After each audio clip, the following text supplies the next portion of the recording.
Hey everybody, welcome to another exciting episode of Coco and Adults. We're real people bringing you real reviews of all the latest streaming offerings on Netflix, Disney Plus, Amazon Prime, and HBO Max. I'm not Daltz. And I'm not Coco. And not Coco, what are we reviewing for listener today? We are actually going to do a podcast on Concrete Cowboy. It's a story of a young lad who started off in Detroit, Michigan, and as opposed to Detroit, Missouri. Right. And he was a ne'er-do-well and in trouble, and his mom got fed up and drove him from Detroit to Philadelphia, where his father lived, as a cowboy. And Which is surprising, because who knew there were cowboys in Philly? Not me. Not until this movie was made and I watched it. Right. And so the young lad who's a ne'er-do-well, as I mentioned, trying to keep out of trouble, and his dad is a cowboy in Philadelphia, like not just like in the suburbs or the barren pastures of Pennsylvania, but actually right in Philadelphia, right downtown. And so this is a heartwarming story of how this young lad becomes more on the straight and narrow after dealing with much ne'er-do-wellness. As opposed to health and wellness. Right. Ne'er-do-wellness. And the dad is played by Idris Elba, as you might have known, Coco. I don't know if you were aware of that before we watched this movie, but I've heard of him before. Idris Elba, who is actually probably Coco's most favorite person in the world, even though she's never met him or had a conversation with him. And the shots begin. And the young ne'er-do-well is played by Caleb McLaughlin, who is also known as Lucas from the Stranger Things, or Stranger Things, actually. So it's a story of redemption. It's a story of heartache. It's a story of ne'er-do-wellness. See, I'm not very good at the summaries. No, you're great at the summaries. What are you talking about? You're just saying that because you wanted to do the intro. So why didn't you want to do the summary for this movie? Tell listener. I really wasn't sure how I would describe this movie. But did I do a good job? Yeah, you did a good job. Right. You could have done that. I think you did a good job. I got ne'er-do-well in there several times. You did. I don't think you would have done that. No, you're an all-star. So it's a pretty good little story. Idris Elba is like the absentee dad who is sort of like a dad to everybody else except his kid. He's really not in it very much. Yeah, he's not. Well, so not enough as far as you're concerned, I guess. I mean, the whole thing could have just been him reading the phone book, and I would have been happy. If he had been like not with a shirt on, riding around on a horse, that would have been totally. It would have been like your favorite movie of all time. Adams, Teresa, residing at 153 8th Street. Area code 860. Meanwhile, you're like, this is the best movie. Like, you need to reapply some sunblock, Idris. take a break. Put the phone book down. When's the sequel? Right, totally. So honestly, Coco, taking that out of the picture, the fact that Idris wasn't in it enough. Right. What did you think of Concrete Cowboy? See, I thought it was going to be a sequel to Urban Cowboy, but I was wrong. Yeah, I'm not really sure what I think about Concrete Cowboy. What? Yeah. Should we stop the podcast so you can think about it? Because it's sort of what we're doing here. Well, it wasn't what I thought it was going to be, but I liked it. You thought it was going to be a sequel to Urban Cowboy too? No, I didn't. John Travolta dancing and stuff like that? No, it kind of, from the description, like, I kind of thought it was going to be way cheesier than it actually was. Like, young boy goes to live with dad in Philly and becomes a cowboy. And I was like, WTF. So I think if you remember back when we were trying to figure out what movies we were going to watch and everything like that, I was like, I can't think of a movie I want to watch least than Urban Cowboys in Philadelphia. Right. And so I had that same sort of misnomer going on too. It's like, what? Do we really want to watch a movie? Like I can't relate to this in any way, shape, or form. Right. So I did like the story. There were definitely parts of it that were really like cheesy and obvious. Like oh, the horse that doesn't like anybody except for Lucas from Stranger Things escapes, and Lucas is the only one who can tame him and bring him back to the stable. But then as soon as he gets on the horse, like, it starts raining. And it's the scene from The Natural where right. lightning crashes and there's amazing footage of rain and people running around in it. Right. So there were some moments that were really cheesy and obvious, but the story I liked because, as Dalt said, who knew that there were cowboys in Philly? Like, apparently that's an actual thing. Some of the parts in this movie were played by people who are actual... The actual people. Yeah, the actual people who ride horses in Philadelphia. And they were talking over the closing credits. There were interviews with 3 or 4 of the people who played roles in the movie. And they were talking about what the stables mean to them and how people don't know this is a thing. And how one guy even said, like, I probably don't have a felony on my record because of the stables and because you feel like you're a part of something bigger than yourself. And, you know, you have like the horses to take care of and stuff. So, so the story itself was really interesting. I did like the dynamic between Idris Elba and Caleb McLaughlin. Lorraine Toussaint, I hope I'm saying her last name correctly. She was in it as well. She was the neighbor, Idris Elba's neighbor. I enjoyed that. Idris Elba is definitely more of an 80s parent than than a helicopter parent. Yeah, than a 2020s parent. Like at one point, what was his name in the movie? Lucas from Stranger Things. His Cole. name was Cole. Cole, yeah, named after Coltrane. Yeah.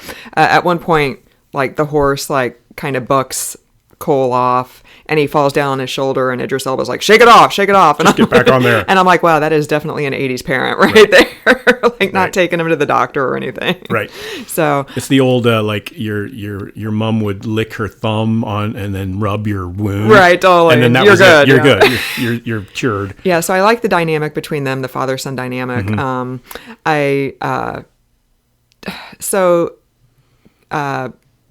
What's his name again? Cole. He had. I keep wanting to call him Lucas, like because he's in my head as Lucas. From He doesn't Stranger look anything like he did in Stranger Things. No, the first couple seasons of Stranger Things. Well, he's a little boy, and now he's now he's older. Yeah, but now he's a ne'er-do-well. So Cole has a friend named Smush. Who is? Of course he does. Yeah, of course he does. Who's a drug dealer, but the drug dealer has bigger plans. Like he wants to make a lot of money because he also used to be a cowboy, and he wants to go out west and he wants to flip ranches and then eventually buy his own ranch and live there. And of course, like, I mean, basically Smush has to die for Cole to not follow in that path, of danger. So I wasn't really a huge fan necessarily of that storyline. But talk about a ne'er-do-well. Yeah, definitely. So, but yeah, that's what do you think? So the symbolism to me I think it's worth mentioning of Cole taming the horse is that's the movie as a whole. That's Cole being tamed by this situation. The rebellious little boy who's growing up to be not a good guy, and then he gets tamed by this whole situation. I think that scene was very obvious. All the white softball players standing on the side of the softball diamond watching this happen in the rain, and like you said, like that was a really pivotal and key moment. I thought it was nice. I thought there was a couple of times when I got a little choked up. It was very sentimental. Wow. And it was more like dad-son stuff. Yeah. You know what I mean? And somebody who I had a very good relationship with my dad who has passed away. Like that kind of stuff always gets to me. It always pulls my heartstrings. Yeah. And as a woman, I don't understand father-son dynamics because I haven't lived them, and neither one of us also understands black father-son dynamics. Right, exactly. Because we're both white. But I can relate to the general father-son situation. Dynamic. Yeah, exactly. It's not like my dad was far away or anything like that, but just that kind of connection that you have with your dad. And this kid was longing for that so deeply in this movie, and that came across really strongly. And I thought that was an interesting part of the story. And I thought that it was interesting that Idris, who plays Harp, wasn't really given two horse craps about his kid really in the beginning. He just seemed like, it was like, well, if you're coming to live with me, come and live with me, and do Here's the couch. Yeah, do it. Yeah, there you can sleep down here with the horse. With the horse, by the way, who's living in his house. I don't know if we mentioned that or not, but there's also a horse living in his house. And so he was, like you said, not exactly modern day parent. And I thought that was an interesting way of thinking, like an interesting approach that you don't really see in these kinds of movies. Usually it's the kids like, oh, dad, son, oh, let's have fun together and let's bond. It wasn't that at all. In the first 25 minutes of the movie, you were like wondering, where's this kid going to sleep? Because he's wandering the streets with his clothes in garbage bags. His clothes are in garbage bags, and he's going from house to house, and he's hearing gunshots in the distance, and is like, scared crapless. Although he's from Detroit, so I don't know how different it was from where he was living. But nonetheless, here's a kid, just got dumped by his mother, and his dad's not really taking him in. So there was a dynamic there. But I overall, not to extend this any further really than it needs to, but I thought it was pretty good. I thought it was a good watch. I will say though, caveat, listener, is that we just came off 8 hours of watching horrible acting in The Serpent.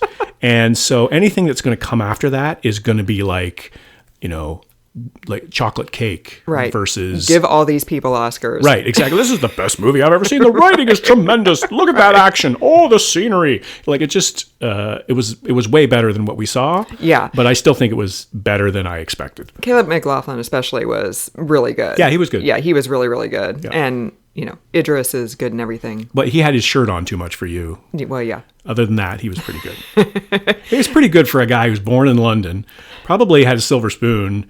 He was probably born from not cowboy roots, in other words. Like, right. And he did a really good job of coming across as being like a rough and ready guy who was working in the sanitation department and looking after horses. Like, I bought it. I bought him doing that. So the breaking of the horse is also the breaking of Harp, because in the beginning look at you. He doesn't give a crap about his kid, right. Like sleep wherever, I don't care. And by the end, they're out in the streets washing horses together.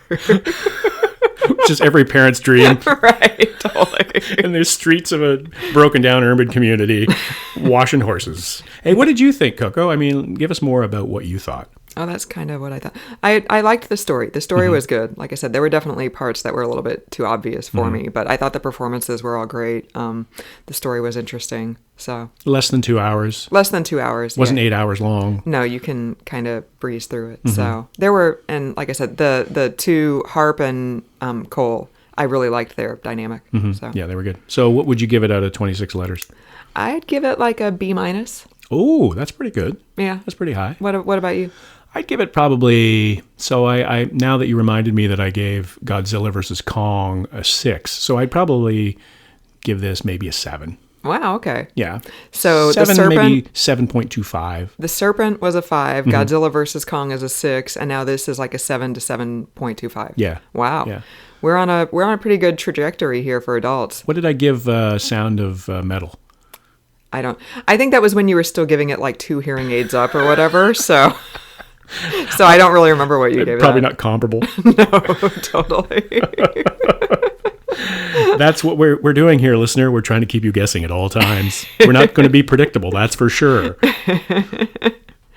So, got anything else to add? No, I think, just go out and support your local cowboy. Yeah, your local stables. Right. And if you live in the neighborhood, don't complain about the smell.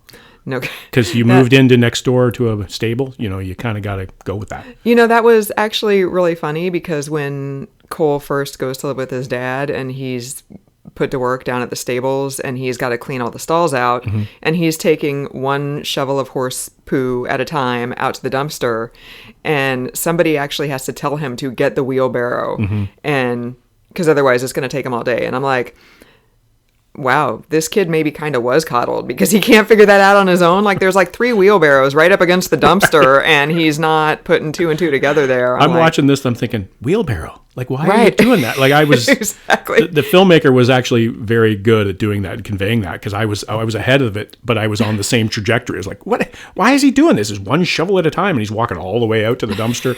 Right. There's got to be an easier way to do that. So maybe he's not subjected to 80s hands-off parenting. Maybe in Detroit, his mom really was like the helicopter parent who did everything for him. That could be, or else maybe this is a supportive piece of evidence for helicopter parenting. Is it somebody should have been standing there right beside him, like, no, what are you doing? No, you do it this way. Well, somebody definitely needed to tell him, do not wear your brand new stark white kicks to the horse stable. Yes. Like, even if you don't know beforehand that you're going to be clearing out the stalls, don't wear your brand new stark white kicks Animals gotta poo. to the horse stables. And of course, he stops to look at something, and the shovel tips, and he gets crap all over his shoes. Although the shoes still looked pretty good. Well, he shined him up pretty good after that. Yeah, so we always end up talking about poo. Like, poor Daltz. Like, we have a dog, and I'm always like, did he go? When you took him for a walk, did he go? Like, how did it look? Was it okay? So poor Daltz, like, always gets stuck talking about poo. So I figured after my girls grew up and got out of diapers, I would never dwell on diaper talk again. But actually, here we are. Then I came into your life. And then with dogs, it doesn't evolve. No, it doesn't. It's not like they go and look after it themselves. Right, no. No, all right, so I think it's time to end the podcast because we're talking about your dog's poo. Right, sorry about that, listener. Yeah, all right. So thanks for joining us, listener. We appreciate it. And the music's playing us out again, so now we got to go. Oh, and did we mention that Concrete Cowboy is on Netflix? We might have. Okay. I don't think I did. If not, it's on Netflix. It's on Netflix, and it's hot. That's why we're doing it. It's like number 2 in the U.S. today. Yes. So we say watch it. Yeah, definitely watch it. So for another episode of the podcast, thank you for joining us, listener. I'm not Coco. And I'm not Daltz.